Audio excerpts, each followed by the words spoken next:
The FBI has now closed its investigation into the Oregon District mass shooting. Monday, federal investigators released their final report to the I-Team.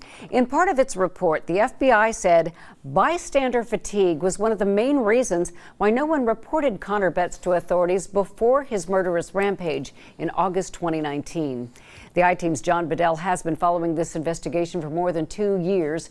Tonight, he's live in the Oregon District after talking to a local psychologist to learn more about bystander fatigue. John.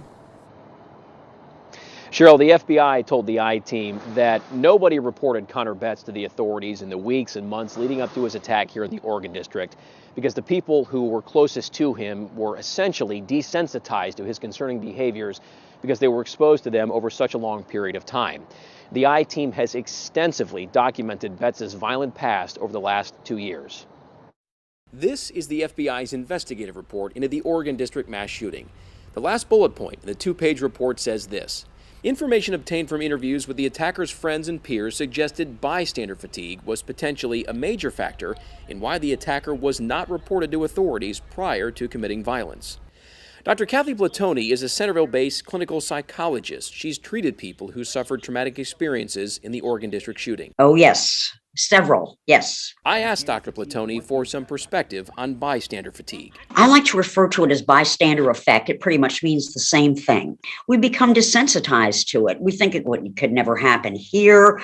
I don't want to be a snitch. Nobody will take me seriously. This person has never threatened to bring harm on any scale, let alone a mass scale.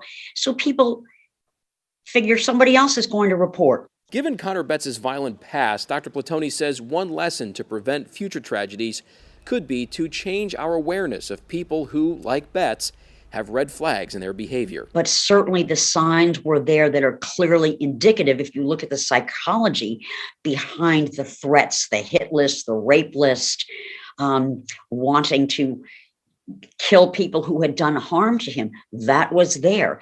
Could we have extrapolated and found that, yes, indeed, this could rise to the level of a mass shooting? It's something Dion Green says he's thought about. He lost his dad, Derek Fudge, in the shooting.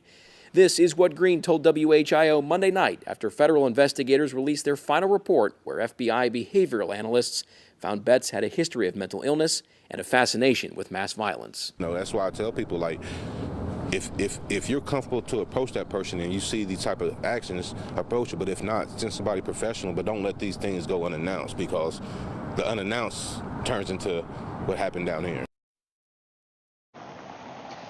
The FBI also said there were no specific warnings that Betts was going to commit a crime, and there were no indications, the feds told the I-Team, that Betts had discussed any of his plans for this attack with family.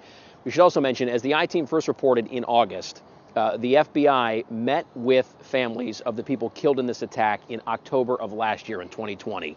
2 families who were at that meeting told the I-Team the FBI told them Connor Betts' parents refused to talk to the FBI as a part of this investigation. Dion Green told WHIO last night that fact has left him feeling there is no closure with this investigation being completed. Logan Turner's dad, Mike, told me in August he wishes the Bettses would find it in their hearts, in his words, to talk to these other families who lost someone here to provide answers that Turner said the FBI simply cannot. We're live in the Oregon District tonight for the I-Team. I'm John Bedell, News Center 7.